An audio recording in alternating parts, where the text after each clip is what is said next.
time is short.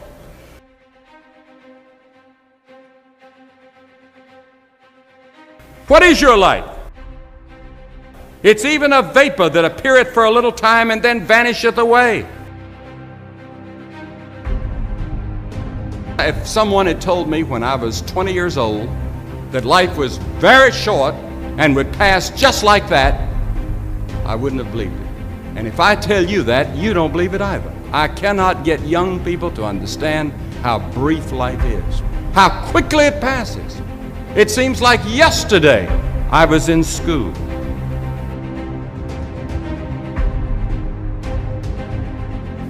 Every one of us here has been given the same amount of time in a day.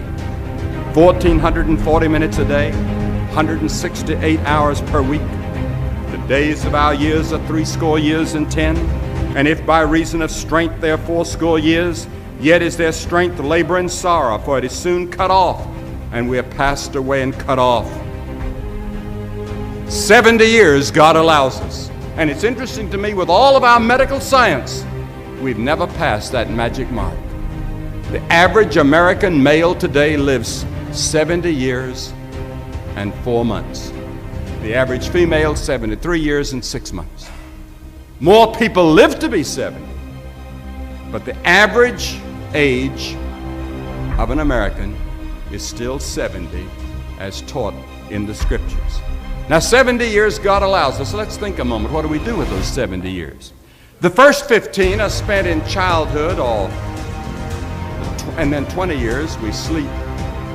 And then the last 5 years, physical limitations are curtailing your activities. They haven't curtailed mine yet, but my 5th year until 70 starts next year.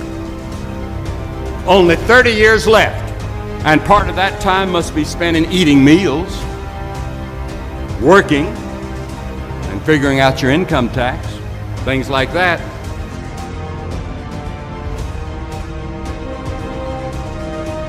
Now is the accepted time. The things we ought to do, the classes we ought to take, the books we ought to read, do it now.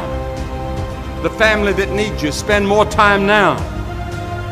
Write that letter home now that you've been meaning to write.